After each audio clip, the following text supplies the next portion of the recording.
Today I want to talk about the opacity of the good and whether it exists or not. What should I do? This is the most fundamental question an acting subject is confronted with. Being able, as well as being forced, asking, and of course answering this question, is constitutive of practical self-consciousness. And it is indicative of my freedom, that is, of my action being caused only by the consciousness which I have of myself and of my action. This conception is true at least in simple and ordinary cases of acting. In simple cases of acting, the action as well as the acting subject are transparent to herself. I know who I am, for example, I'm a mathematician, and I know what I'm doing, for example, giving you the proof of a certain theorem. And I'm conscious of the necessity of what I'm doing, that is, of its correctness, of its being good. In contrast, in certain cases of acting that I want to call most fundamental cases, the action as well as the acting subject become opaque. And, as I want to show, it is precisely this opacity which renders them most fundamental. In my talk, I want to elaborate this thought by investigating what Kant, Hegel, and Kierkegaard have to say about the opacity of action, of the acting subject, and of the good. I'm giving you a proof of the Pythagorean theorem. Why? Because it is an answer to the question, what should I do in this specific context, here and now? For example, if I'm a math teacher, and we are discussing the properties of right-angled triangles. As my action is the answer to this question, I, in doing what I do, have a certain tripartite knowledge. Firstly, I know what I'm doing, that is, I know my action. I know the subject that is acting, that is, I know myself.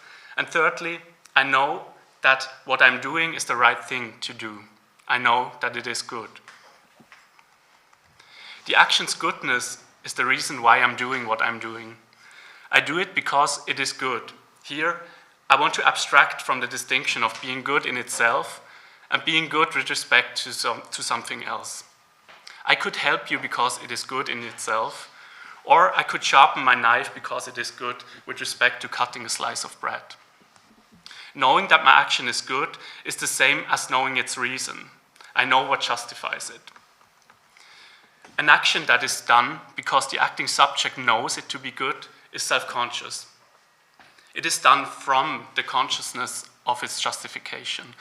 Aristotle calls such an action meta tou logu, an action that is performed through its concept.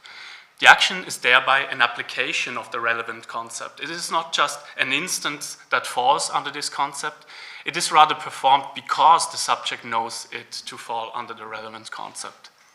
I do what I do because I understand my action and its justification. Therefore, it is an answer to the question, what should I do? I decide, I will give you a proof of the theorem. Therefore, my action is transparent to myself. Action is self-conscious and therefore transparent. I can explain myself, my action, to you. Kant tries to elucidate this. For Kant, an action is self-conscious if it is the application of a principle, a maxim as he calls it. The acting subject has to act from the representation of this principle. If she does this, her act is an act of will, a self-conscious action. Her will then determines herself by giving herself this principle. Her action is autonomous, that is, the subject determines herself through it. Thus, the principle of her action only determines her action because she understands and knows it to be her principle. And therefore, the action is transparent and can be explained to another subject. I can give you the principle, and you can understand it and know me to apply and exemplify it. I can tell you I'm a math teacher, that is, I follow the principles of being a math teacher. And look, I will give you the proof of the theorem. Now, according to Christine Korsgaard's reading of Kant, the relevant principle has to fulfill two formal criteria in order to be a principle of an autonomous action. The subject has to follow the categorical as well as the hypothetical imperative. Only then the representation of what the acting subject does and of her principle is consistent and efficacious. Only then the subject knows that her action should be done, because she knows herself to be determined by the relevant principle. Otherwise, her action is not as it should be, and therefore a bad action. In the case of a bad action, the subject does not really know what she is doing. The bad action is therefore, to a certain degree, opaque. It is not performed from an understanding of its principle, its justification. There is a certain confusion with respect to the question, what should I do? The subject only superficially knows what she does. According to Kant, this superficial knowledge is only very particular, and therefore contradicts the generality of knowledge. The acting subject only knows that she acts based on an ephemeral inclination to do what she does.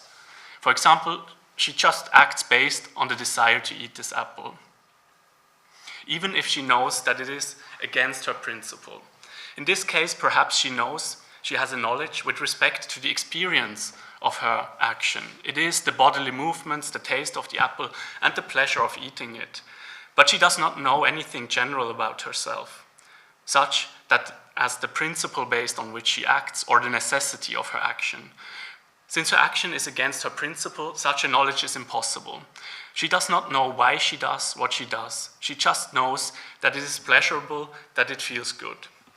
Somehow, she just happens to do what she does.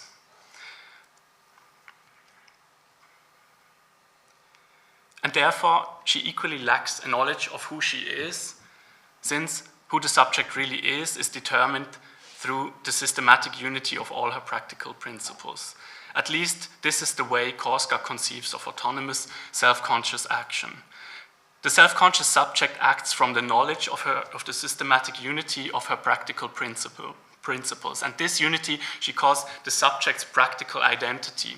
It is the general answer to the question, who am I? Hence, from a Kantian perspective, the acting subject does not really know what she does, who she is, and why the respective action is necessary when acting badly. The contrast of good action versus bad action is thus also a contrast of being transparent versus being opaque. In a Kantian framework, the acting subject is good. That is the way she should be as an agent if she acts based on the knowledge of the unity of her practical principles, based on the knowledge of her practical identity. Her action is good if she acts based on the knowledge of who she is and why her action is necessary. Thus, she acts well if her action is transparent to herself. But as Kant states in the Critique of Practical Reason, there's always an uneliminable rest of opacity, also in the case of a good and therefore transparent action. We can never be absolutely sure whether we really are good. It is whether we generally act from the categorical imperative and thereby from the knowledge of our practical identity. We can never with absolute certainty know whether our heart is pure. And we can never be sure whether we are worthy of happiness. And this is where God comes into play. The postulate of practical reason contains the subjective necessity of supposing the existence of a highest being that provides for the possibility of realizing the highest good through our actions. Thus, at the deepest point of self-conscious action, there is the necessity of a postulate that guarantees that the action is as transparent as the acting subject thinks it is in acting well. We have to believe that there is a highest being that makes sure that our action really is good and that we are worthy of happiness. In general, there has to be a highest being in order for us to really know what we are doing in answering the question, what should I do? The postulated existence of God makes sure that we are not condemned to fall into an abyss of complete darkness with respect to knowing what we are doing, who we are, and whether our action is necessary, that is good. But what is it we are talking about here if we are asking what action we should perform? Should I give you a proof of the Pythagorean theorem? Should I sharpen this knife in order to cut a slice of bread? Or should I be honest and therefore telling you the truth? Should I keep my promise to help you? Or should I play the piano for you? Should I play chess? I don't know. What is the logical character of an action that, in a proper way, answers the most fundamental question an acting subject is confronted with? Namely, what should I do? What is a fundamental case of acting well, of realizing the good. Are there situations that evoke said questions in a more fundamental, in a more intricate way than others? In her seminal book, Self-Constitution, Christine Korsgaard argues that in principle, every action an acting subject performs is equally fundamental, since the purpose of acting in general is to constitute yourself as an acting subject. And this is done through every action the subject performs. But the acting subject only constitutes herself as a proper agent if she acts from the categorical as well as the hypothetical imperative, because only then an action is such that it reproduces the practical identity of the subject. Only then are you endorsing, reinstantiating, and reinforcing who you are.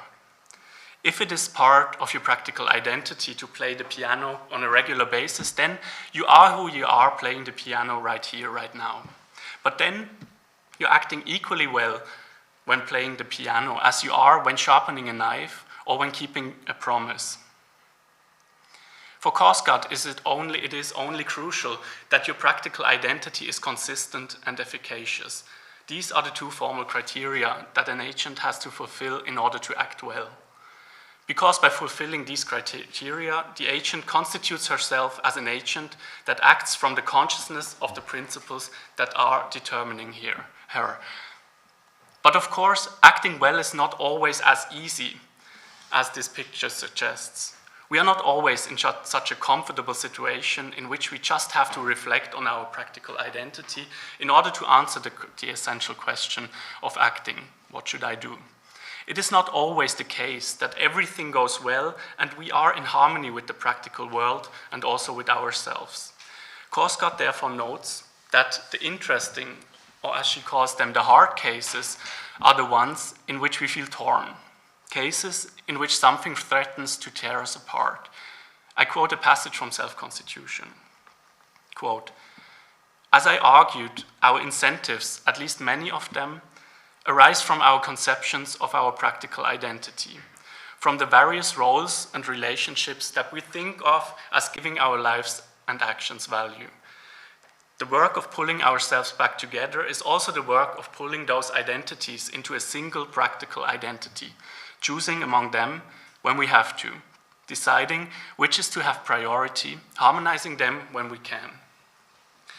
But the incentives that spring from these forms of identity are incentives to act, and on any given occasion we can only do one thing. So what we feel in a hard case of the sort I have described is that we ourselves are being pulled in both directions. That's what we say in such a case. I feel so torn. The work of practical deliberation is reunification, reconstitution. And the function of the principles that govern deliberation, it's the categorical and the hypothetical imperative, the principles of practical reason is the unification of the self. That's the function of these principles, unquote. In that picture, the hard cases occur if there arises a conflict within one's practical identity. Korsgaard speaks of a plurality of roles and relationships that have to be pulled into one single identity, into one practical identity. In hard cases, we are pulled in two or more directions, so we feel torn.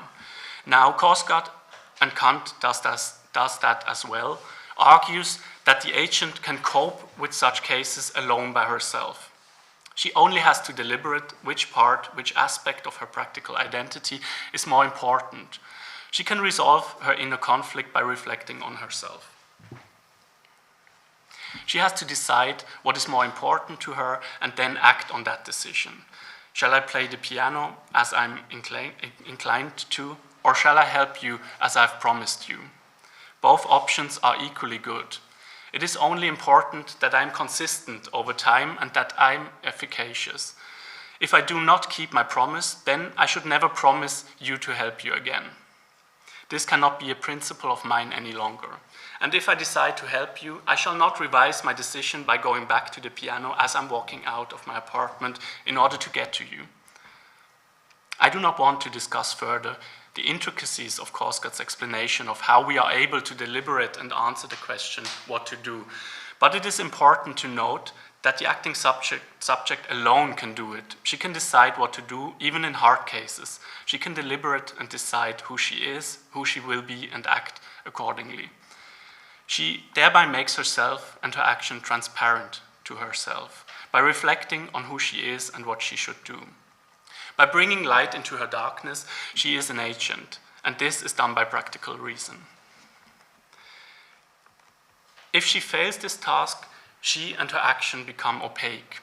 To a certain degree, she no longer knows what she does, who she is, and why her action is necessary. But why should she fail this task? She's a rational subject. She can reflect on herself and she can decide who she is. I mean, there's no force that is really capable of resisting her practical reason.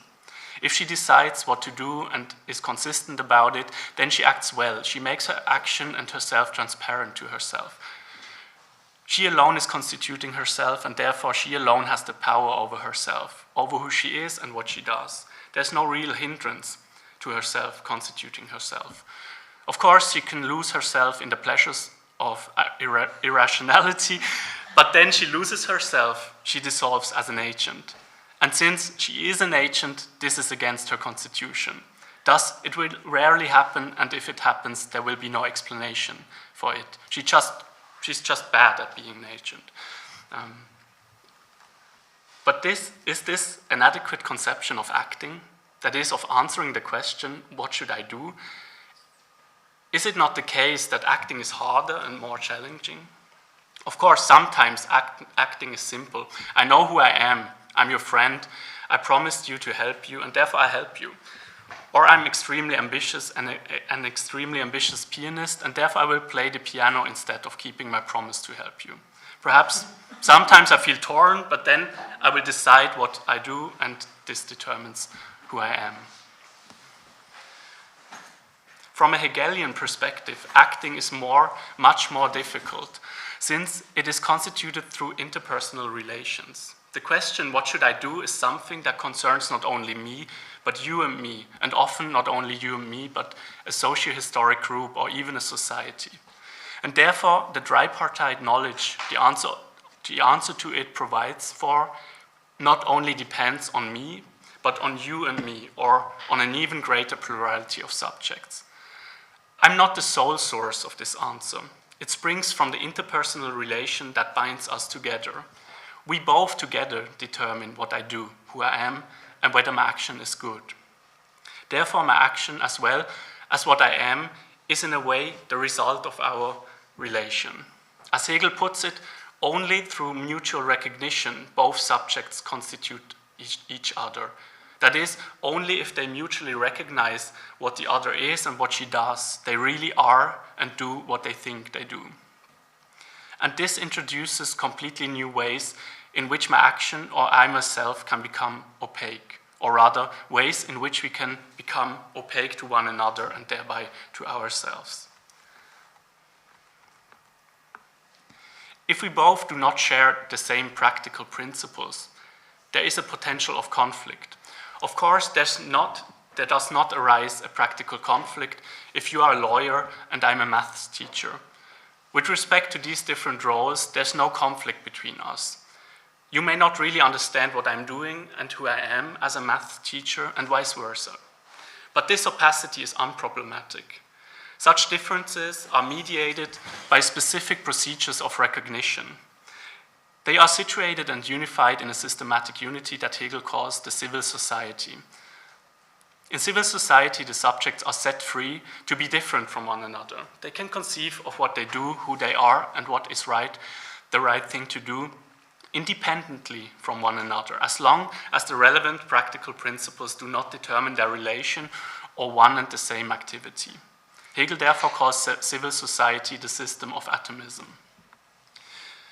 But what if we do not share the same practical principles concerning our relation or concerning one and the same activity? For example, what if we do not agree on what it means to be friends, or if we differ with respect to the concept of marriage, or if we play the piano according to different principles?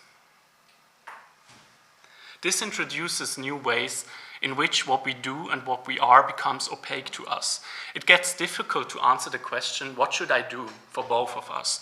Because if I act on my concept of friendship, you may ask yourself, by having another conception of friendship, what is he doing? Who is he to me? And is his action the right thing to do? What I am doing and what I am is opaque to you, and vice versa. We cannot recognize each other, and thus we do, and what we are becomes unstable and threatened. Are you really my friend? And am I really your friend? Are you really playing the piano? To me, this sounds absolutely strange.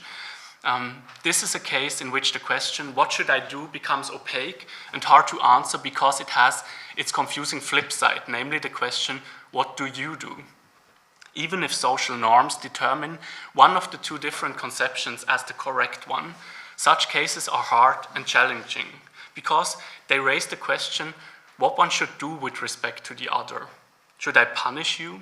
Should I violently determine you as a master determines his slave? And what if you are convinced of your concept of our relation or of the relevant activity, even if you are wrong by these social norms? There are several solutions to such a conflict. Education is one, and a case in which the educated subject clarifies and explains to the uneducated subject what has to be done.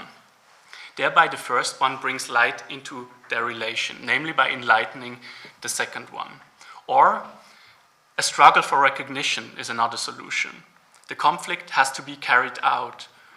Both have to explain and show the other one, what they think they are doing, what they want them to be, and what they think is the right thing to do. By doing this, they both hopefully bring light into their relation. They learn to understand each other, and thereby they establish a specific transparency with respect to answering the essential question of acting, what should I do? Which here has its necessary flip side, namely the question, what do you do?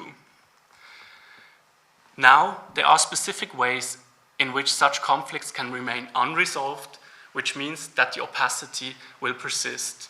The conflict and the opacity that comes with it can be suppressed. For example, one subject stays stubborn and thinks of herself that she is acting well. As a consequence, she will try to determine the other subject without recognizing her as a self-conscious and therefore autonomous subject. The other one may even submit herself to that, or both, another way of the opacity staying persistent, or both may just end their relation because of diverging conceptions of the good, but in that case, there's no real transparency reached. They have not clarified each other what they think they are doing, what they think to be, and what they think to be good. They just insist that one of them, or in the case of going apart, what both of them think is correct. But this is impossible. This is only possible by denying the opacity that is introduced through the other one's answer to the essential question of what should be done. The various ways of denying and suppressing the opacity of acting would be ways of acting badly. One or both subjects resist the necessity of mutually consisting each other through an act of recognition. Thus, they mutually undermine and annihilate each other as acting subjects that constitutively are confronted with the question, what should I do? And that is bad. Whether it's evil may be open for discussion. Clarifying the opacity that arises from a relation of two or more subjects is way harder than clarifying it completely on one's own, as the Kantian picture conceives of cases in which the question, what should I do, becomes pressing. But also in the Hegelian framework, there's a certain optimism. Recognition is possible through education or through a socio-historic process that is conflictual and that we can call the struggle for recognition. At the end, there is transparency to be reached. The opacity vanishes and both subjects learn to answer the essential question in a deeper way, namely in a way that comprises its history of clarification. Both have learned more about what they do, who they are, and what is the right thing to do, what is good. By bringing light into their darkness, they become aware of themselves and of their freedom to determine the answer to the question, what should be done? Thus, Kant and Hegel both agree on the picture that it is good and possible to reach transparency in acting. Both agree that answering the question is primary, and not being able to answer the question is a deficient form of practical self-consciousness. The opacity of the good, of what has to be done, is to be clarified. Only then is the acting subject able to do what she should do and to be as she should be. Only then she recognizes herself as the subject she is. In order to come to an end, I want to raise the question whether this is the right conception of acting and the acting subject, and as well her consciousness of herself. There are several thinkers who would challenge the primacy of the transparency of acting. As Kierkegaard, for example, pictures in The Sickness Unto Death, the acting subject essentially is in despair. She essentially does not know who she is, what she really should do. For Kierkegaard, despair means that there's an internal conflict within the self, that is within the subject, an internal conflict that cannot be resolved. The subject is constitutively confronted with a certain opacity of herself to herself. Essentially, she does not really know how to answer the fundamental question an acting subject is confronted with. Or at least, in fundamental cases, she cannot answer it because of her despair. I do not want to discuss in depth Kierkegaard's solution to the essential despair of the subject. But for him, the acting subject has to accept her despair. She cannot escape it. But that is not a bad thing, because in understanding and accepting her despair and her constitutive opacity, that is, her inability to answer the question, what should I do, in a fundamental case, she understands herself as what she is, namely, as an acting subject. Thus, for Kierkegaard, the most fundamental case of acting seems to be the one in which the acting subject is unable to answer the essential question of acting. These cases are most fundamental because they seem to reveal a hidden truth about oneself, namely that essentially we do not really know what we are doing, who we are, and what is the right thing to do. I want to end with this thought, and I want to ask whether this opens up the possibility for a certain concept of love that could be the solution to the discussed constitutive opacity of the acting subject. Because traditionally, love is proposed as the ultimate source of the answer to the question, what should be done, not reflection, deliberation, or struggle for recognition. But I think love can only be understood as the solution if there's an understanding of the problem. And as I've tried to argue for, the problem is the opacity of the good. Of course, in order to do that, one had to say way more.